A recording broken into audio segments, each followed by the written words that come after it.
In this video, we hear the second witness testifying against Eligio Bishop, and the second witness is Soular. This video recording can be found on 11 Alive. So we hear the judge telling, I'm assuming it's Soular, to pull his pants up. So put your pants up and you're making a please.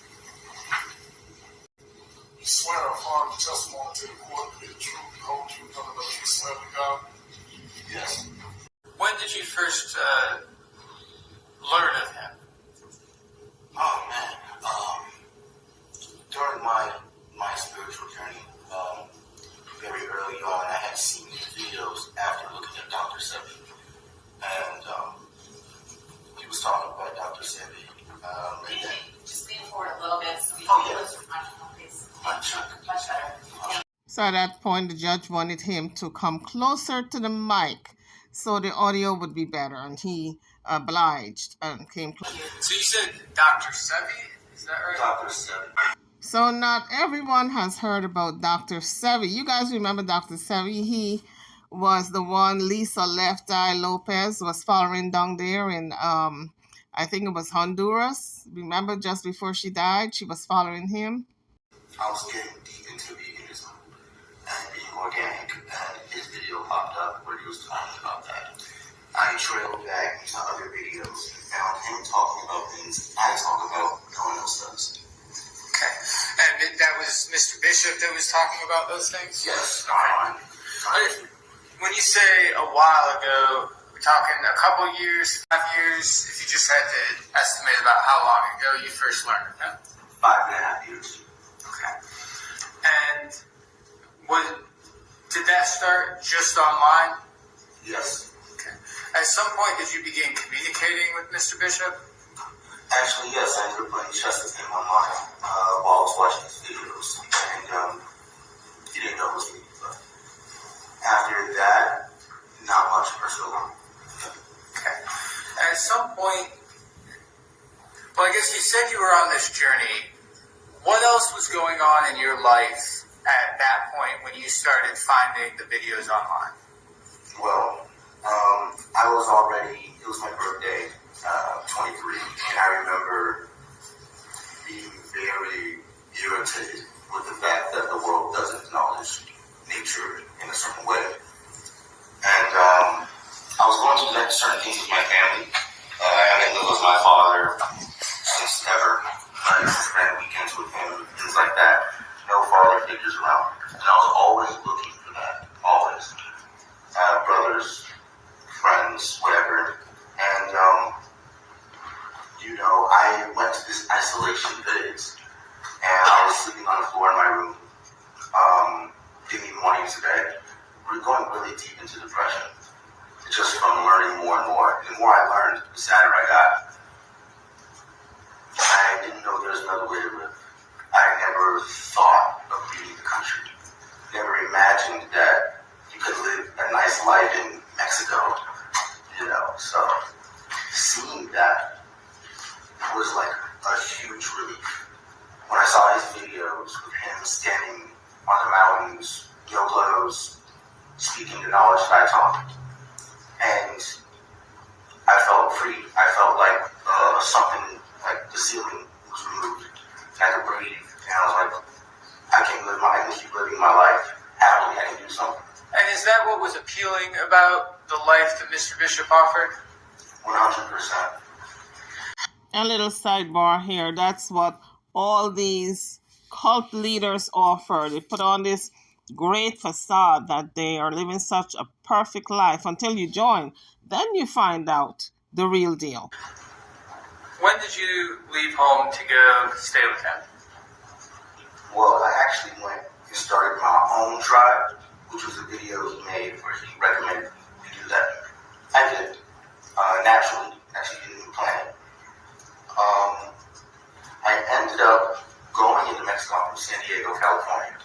Just crossed right through the border into Mexico, meeting a couple friends. And we were just going to do our own thing. Happy, super happy.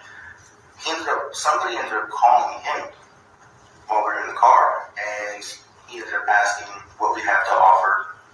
He ended up asking that my friends, they offered money and different things. I'm like, I got my music, I got my computer, I can make everyone an album. And he's like, we want him. That's what we need. Yeah, you're for sure you can come. And I was like, that's the commander in chief of the Earth Plane. I would love to go. I would be honored. Where were they located at this point? They were actually in Palenque, Mexico. I have no idea though. I thought they were in Belize or I didn't know. Okay. And so did you at that point travel to Palenque? Yes. So I'm from Timora, and once we spoke with him, he had us go to various locations, and then we finally went to Palenque, and then he sent people to pick me and my friend Jacob up. Okay. And where were they living or staying at this point? There was a really nice couple acre property in Palenque, Mexico, top of the mountain. Was it like a house? Were they in tents? Like, what was the living situation? It was a decent sized house with a lot of acres of land.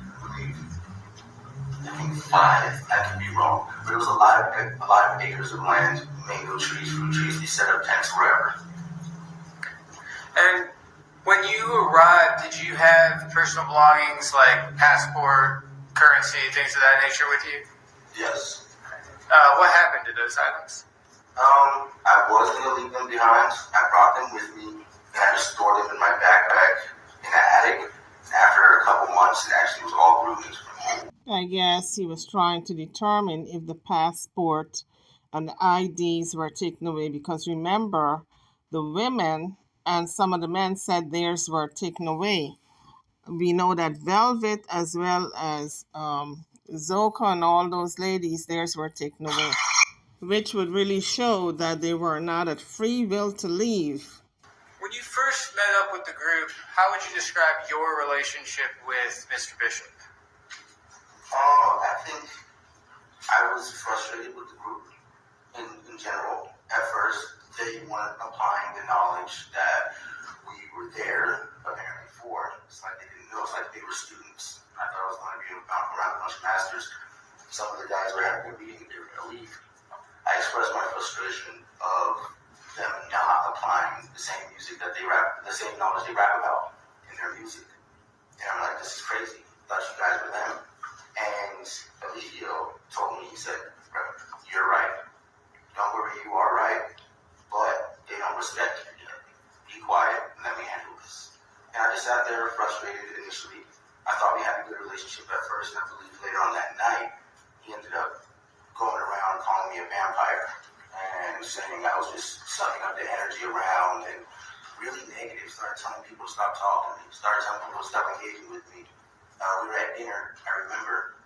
We were at dinner at Jade's, Cafe Jade in Palenque, Mexico. And I was getting along very well with everyone. He did not like that.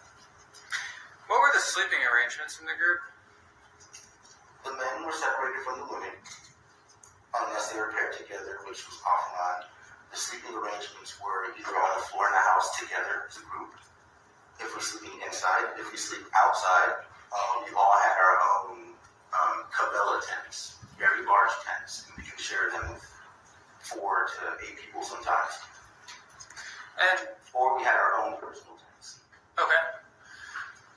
And who would decide, like, if y'all are sleeping in the house or in the tent that night? Like, where did that come from? The group. We would collectively agree on what we wanted to do for the night sometimes. Okay. What about other rules within the group? When you got there, did you learn rules? To a degree. We were told that we would be following the laws of Maya, which was not done. And we were also told that we were going to do something called morals over desires, or MODs, which Eligio put together. And this was to keep us from doing things in our desires, if you will, or making sure that we made sacred movements with everything that we did. So where did the rules within the group come from? Well, there were rules, they just were never followed. He put them together as far as I'm concerned, and as we went throughout the years, we were always changing and manipulating these rules and when and where to use them, things like that. And who was changing the rules? Eligio. Were there rules related to romantic relationships? Yes, and that was the most fickle rule. How so? It only applied when either he was quote unquote single, or the woman he wanted wouldn't be with him, or when he felt like he needed to do a media stunt was another reason. He would say he wanted all the women, and things like that. It was really always very superficial, like he chose to intervene. And were folks within the group able to say no to Mr. Bishop? The option was to leave or agree. What would happen if someone upset or angered Mr. Bishop? I would say that emotional abuse would begin. This is where people would be isolated, put in a corner, or for those who are familiar with college, like a hazing type of thing, we treat people a certain way if they are not in agreement with him. Or one of the things that would happen is we would call them a cancer cell, and we would treat them like they're a cancer cell, like in the body, and they have to kill the cancer cells. But we're not going to kill them. We're just going to surround them. And this was the concept. What did members of the group call Mr. Bishop? Like, how was he referred to?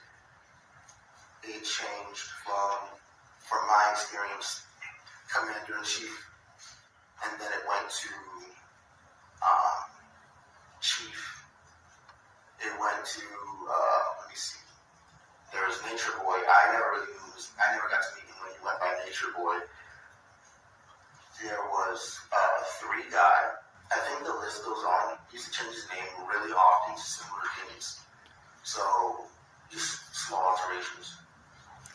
How did he refer to the world outside of the group? For those familiar with the bipolar history, Babylon is what he would call it. And would he allow folks within the group to maintain communication with their friends and family outside of the group? Yes, however, it was frowned upon. How so? It was as if you didn't really let go of your Babylon self or your Babylon family as it was regarded as. So if you did reach out and it wasn't to convince them to support us for money, there's no reason to be talking to them. When people left the group, how did Mr. Bishop respond? He didn't care. I mean, initially, when they try to leave, it's hell on wheels. Once they finally get to leave, he does not care.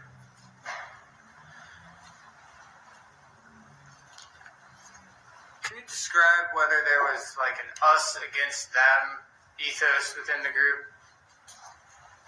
Yes, there was a us against them ethos where anywhere segregation took place. So whether it was men or women, that would be a type of war. A team and B team. It would be these guys do the dirty work, we do all the technical stuff, and we get more rewards than them. That always played a part, at least I seen it in how they felt, how the guys would feel. And anytime anyone would disagree with him, many times I had to sit up for hours fighting for what was true, while everyone was quote unquote being a yes man. Soular, along with other group members, said Eligio Bishop would talk for hours if he was trying to convince a member to do something or to stay. Used within the group? Often, very often. What was that violence used to accomplish? Dominance. By who?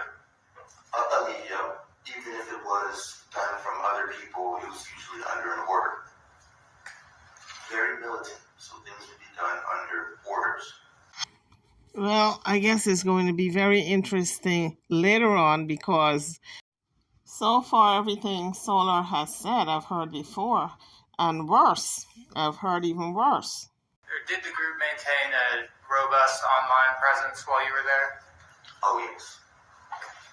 And were there, I guess, was anything posted on any of the defendant's social media without his causing that to happen? No. He actually had to verify most all posts. And even if we made our own content, you'd have to show it to him initially to get it approved. After a while, we kind of got in the groove of the standard, and we could just make our own content. And by 2022, if you had to estimate about how many social media followers did Mr. Bishop have? Instagram read about 30,000. However, it was way more than that. All collectively on the internet. And during your time in the group, did you participate in social media videos? Often, yes. Did those, during the course of those videos, were you saying positive things about Mr. Bishop and the group? Always, yeah. Did your comments in those videos accurately reflect the reality of what was happening? No, because we only spoke of knowledge. We didn't really speak about what went on in the home front. That would turn people away. Were you with the group on March 24th of 2022? I believe so, yes. The night you left? Yes. Do you remember what was happening that day? Yes. What was going on? You're relevant. I was actually setting up an interview with Tasha K this day at the house. Who's Tasha K? She's a YouTuber. Okay, so known for many things, I'm sure. Okay, so but I met with her for lunch. We scheduled an interview at the house this day. That's when I scheduled it. And that night, I remember, I think I confused the dates a little bit. But I think that night, she was, yet again, fighting to be in a relationship with me. Usually the cause of most issues was she wanted to be with me over and over and all the time. She's always telling it to him. And my ex was behind me. Her name, you guys know her as Zoka, or Jean Marie. You guys know her as Zoka. He knows that she's my ex, and he knows that he wants to be with me. I've even been with both of them at the same time before. And the thing is, when he likes to put us on blast, we use astrology to really point out flaws or things, psychological issues people may have. I share certain aspects in astrology that were highlighted during this meeting. We were being called demons. We were being told that we were operating in our lower selves. Okay, so hold on. I think I'm lost. So this meeting is taking place that night? That night. Okay. All right. And so who all is present for the meeting? The whole group. Okay. And you said that you're being told this. Who's saying these things about you? So Eligio has a table just like this, and he has a TV, and he has our chart pulled up on a TV. Everybody's sitting in various areas, either on their knees, on their knees often, or women be sitting in the chairs, however it works. We're all in the same room. Okay. So as that's going on, what happens next? So he starts to pull up these aspects, talking about we have this same demon, quote unquote, and he continues to fight for what she wants. And Eligio starts antagonizing her. Can't tell you verbatim what he was saying. It got to a point because you don't remember, or something else? I don't remember. Okay, fair enough. All right, go ahead. And he ended up having Zelda slapping her a couple of times. I remember, he said, I do remember. He said, what was that face? I saw that face. What was that face he used to make? I remember that. And I was like, what face? What? I'm just here. She was like, obviously was scared to be punished immediately. He then had my ex, Zoga, start slapping her. She slapped her a couple times, based off how he responded. Shortly after this, we continued the meeting hours, just a bunch of redundant things. The night that meeting's over, finally submits, which is usually what happens. She submits to whatever the will is of the collective to proceed. They end up having their night. She ends up saying, well, I'm just going to leave. She calls her Uber, has everything there. We're not stopping her. We don't really care. I hope they all got some therapy for what they went through. And Eligio Bishop, I hope he had a talk with God for the things that he did to these people. She's leaving, you know? And the girls call her back upstairs as she's leaving. And this is when we don't necessarily know all the details. So let me just sort of clear. So when they went back upstairs, do you remember who called her inside? Malia. Okay. So Malia calls her inside. Malia said, God's calling you. Okay. So after Malia said that, what did you see Jay do? She went upstairs. Okay. And I thought she was going to leave again, but she just went upstairs and never came back down. Okay. And where were you at this point? I was in the same space we were having a meeting. Very close to that is a little room where I have a little office where I do most of my technical work. I just went there. And so you were... Okay. Were you paying attention to what was going on upstairs? No, the men usually separate and let Eligio handle whatever he wanted to do with the women. The men usually separate and let Eligio do whatever he wants to do with the women. Yes, folks, you got it. He would have intercourse with these men's wives. The men usually work together and manage each other. What else was going on in the house at this point? Nothing. Cleaning. Okay. Just cleaning and doing the mundane things, seeing what money can be made, keeping the social media going and stuff. Okay. You ever see again after that? Yes. Well, did you ever see again within the group after that? Within the group, no. Okay. That was her last time with that group. All right. How long did you remain in the group? About a week after, I remember shortly after she left, we had got a warrant. And I was showing the warrant, and it wasn't taken very serious. I remember saving it in my desk, because I knew it was serious, the warrant. And about a little bit later, the police came and arrested pretty much everybody off of for this behavior. And so after that event, did you remain loyal to the group, or what did you do? When we initially were arrested, I just stayed there. He never came back from being arrested. I stayed with the group, and I continued to help mitigate whatever needed to be done to sustain everyone, as that was my role. At some point, though, did you meet again? Yes. Okay. And did the two of you all engage in a relationship? When I first met with her, no. We actually stayed far apart because of the case. However, when I left, a couple of men left with me, actually supported me in the leaving, and she ended up paying for my ticket at this place called Jeju to Spa. It's a place where I could just go and stay 24 hours, sleep and all that. And she paid for that, and she helped me with a number of things initially when I left. Okay. When was the last time that you talked to her? That you have seen her in person? Let me see. When I went to see my daughter with her, which was, I don't recall the day, maybe about 2-3 months ago.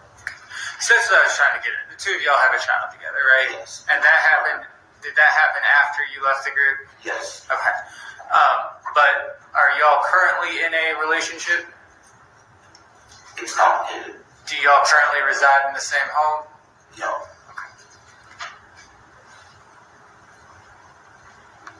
just a second, Your Honor. So next up is Eligio Bishop's attorney, and he's going to ask Soular some questions.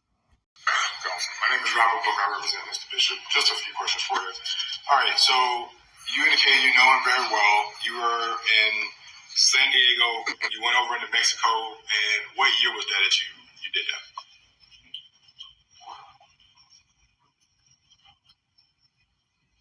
About 20. Okay, is that when you first met Mr. Bishop in person? Yes. Yes. Okay. And there were the people that went with you. You said was someone named Jacob as well. Yes. Okay. All right. And you indicated that at that time, you whatever your name was, I think is what the name you go by as well. Yes. Okay. Was that your name before 2019, or that's something you changed over in 2019? I got that in working with Ear Drummers, which is a music production. Ear Drummers? Yes. Okay. All right. It had nothing to do with Mr. Bishop. It's something to do with your music. No, I had nothing to do with it. Okay. Are you a musician? Yes. Okay. Are you in some type of music group? I'm an independent artist. Okay. All right. And so you said you guys stay in Mexico before you go elsewhere. What time? When are you talking? When you went there in 2019. We stayed there for about a year. Then when we left, we chose to leave. The house was raided in Mexico, and we all felt very uncomfortable staying in that same place where those police raided our house. Okay. So we did leave and then we just started traveling. Okay. Did you come back to Atlanta at some point? Yes. Okay. All right. And during the time that you were back in Atlanta, is that when you met? I went to Atlanta twice. I met my first week in Mexico. Not in person, Okay. but online. Okay. Did you invite her to come there? No. You never invited her to come there? She had went there before me, and she was already aware about it. We didn't Okay. speak on that. Okay. So she had been there before 2019. Correct. Okay. All right. But when you got there in 2019, during the year you were there, she came there during the time frame as well.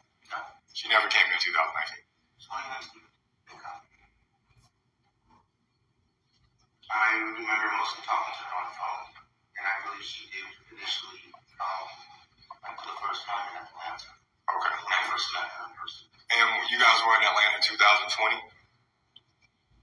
2020 years. Okay. And were you staying the two times? I think you mentioned that you were in Atlanta twice. Was it the same house? No. Different houses? Yes. Okay. So the house in 2022 and the house in 2020 were different houses? 2020 and 2022. Yes, sir. Yes. Okay. All right. And you were at both of those houses, correct? Correct. All right. You indicated, I just want to go over a couple of things that you talked about, that you guys would collectively agree on what to do and where to sleep, or was that something that Mr. Bishop decided unitarily? That was only initially. After a while, people would be in their own domains based off of where we were. Okay. So whether they're in a relationship with their partner in their tent or they're sleeping alone. Okay. And I suppose the guys wanted to do something different, sleep however we wanted. We could sleep in the studio, we could sleep in the kitchen, we could sleep wherever we wanted, really. Okay. So you had some autonomy yourself? Oh, yeah. Okay. All right. And you testified earlier that if you didn't agree that you could leave, correct? Yes. Basically, if you don't agree with what I'm telling you to do, hit the road. Correct. Okay. Now, you indicated that, Mr. Bishop, it was frowned upon to allow others to communicate with your family. Is that fair to say? It was frowned upon, yes. Okay. Did people not communicate with their family at all? Majority did not. Okay. And you guys had an online presence, though, of greater than 30,000 people. Is that right? Correct. Okay. And this was live videos and streaming and all this stuff, correct? All forms of content. All from forms. large technical team. Okay. And the content would basically be just live things that you guys are doing, following y'all on a daily basis, right? No. Where would it be? Music. Music? Media. Graphic design, which can be placed into a myriad of different areas online. Okay. And so on. So, Acting. sorry. We would act sometimes. We would perform certain things on different lives and different platforms. Other platforms would pay us for being on there. Okay. So you guys would would do music? What kind of music? You know, I would call it conscious music. conscious music. Okay. All right.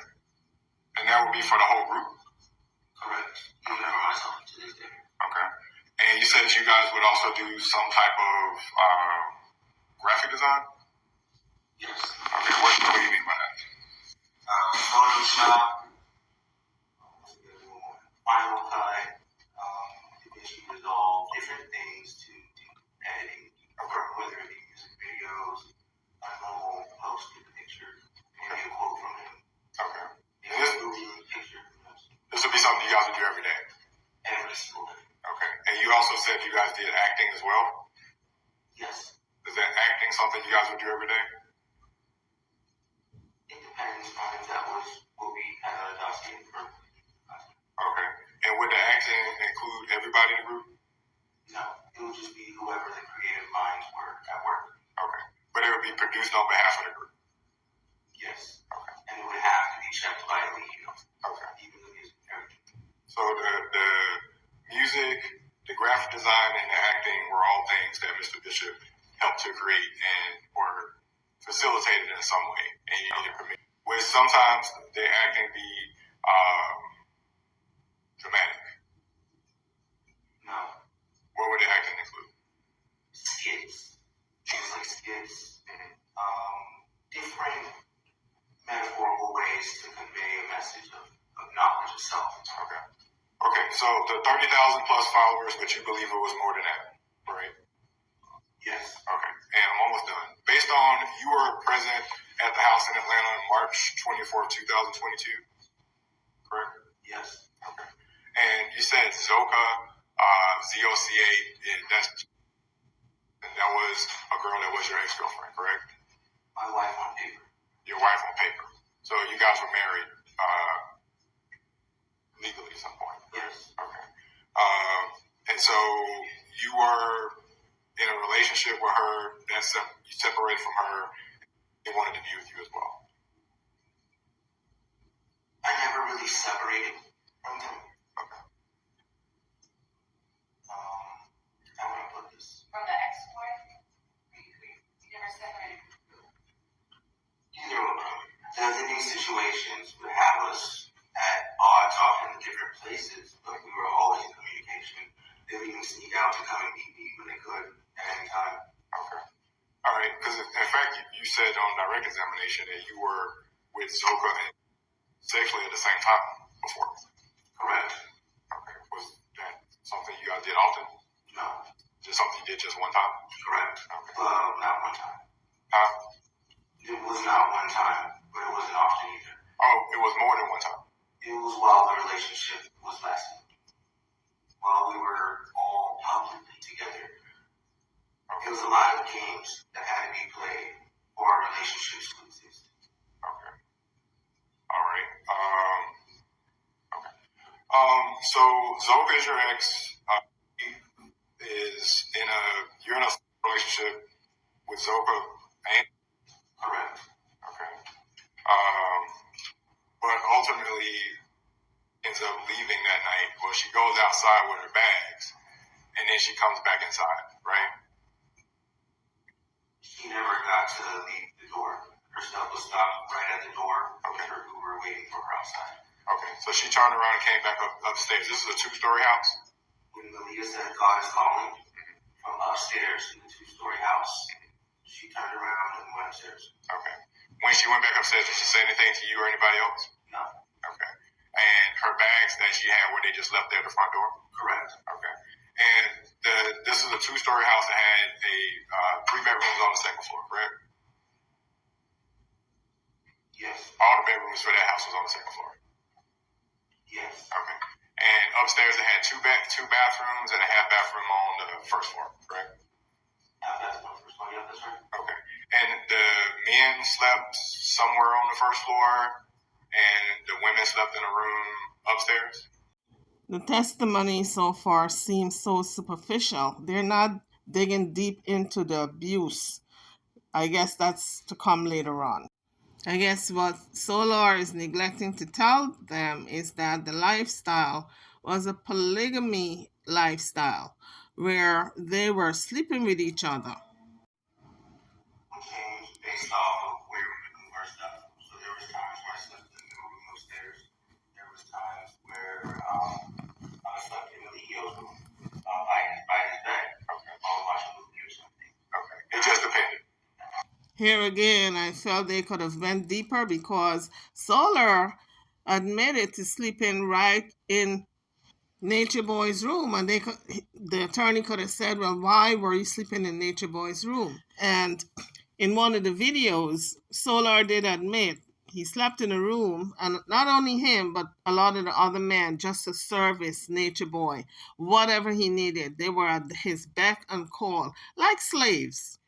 So the testimony so far to me was very superficial. The only reason it was superficial is because the attorneys, both of them on both sides, did not go deep into questioning really what happened. I don't know if Soular is going to be back on the stand, but his testimony really wasn't riveting.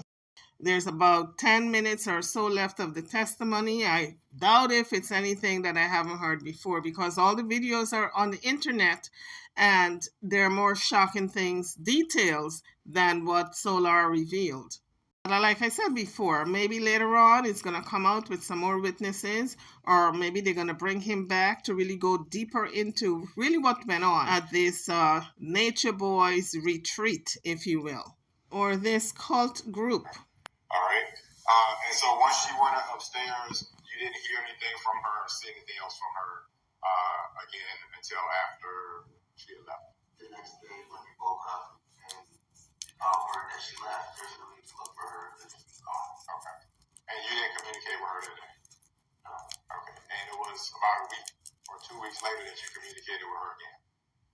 Correct. Okay. And then you reinitiated your relationship with her after that, and you guys ended up having a baby? Yeah, the baby, after she came to live with me in Mexico. Okay. So you went back to Mexico yourself? Correct. Okay. And she came down there with you? Yes. Okay. Did Zoka go also? I invited her when she left the group. She actually left the group and came to me. So when he was talking about who went down there to Mexico to visit him and y'all had a baby, he was talking about Janae, and she has a baby now for Soular. Oh, okay. And you didn't communicate with her today? No. Okay. And it was about a week or 2 weeks later that you communicated with her again? Correct. Okay. And then you reinitiated your relationship with her after that, and you guys ended up having a baby? Yeah, the baby, after she came to live with me in Mexico. Okay. So you went back to Mexico yourself? Correct. Okay. And she came down there with you? Yes. Okay. Did Zoka go also? I invited her when she left the group. She actually left the group and came to me. And she expressed to me that she knows how fraudulent Eligio is. She knows how fake it is there in the group. And she knows it's all just a game. She left and she was staying at a woman's shelter.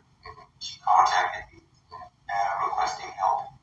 I offered her my house. I offered her a home in San Diego. I offered her some things in Atlanta. She declined because she only wanted to be in a relationship. About a week later, she was going back to the group and online did live videos to make it look like she never left. Okay. Did you do any online videos with the group as well after 2022 or during 2022? With the group after. Once you were in March of 2022, or right afterwards when the police came to the house, did you make any videos online after that? We collectively worked on videos to throw dirt on inmates and prison. Okay. And videos that you were part of as well, right? I played a part in them as far as downloading clips, finding sections to maybe make her look crazy, maybe invalidate what she's saying, maybe invalidate what she's telling the world. Did you say anything on those videos? No. So if there was a video that had you saying something on it, it would be accurate? About, Yes, sir. unless I was teaching, I always teach the truth. Okay. You were a teacher in the group? Correct. Okay. All right. Last question. That night, on March 24th, 2022, was it primarily just a group there, or was it a lot of people there, as in a party or something like that? On March 24th, the night of March 24th and into the 25th. Question. That night, on March 24th, 2022, was it primarily just a group there, or was it a lot of people there, as in a party or something like that?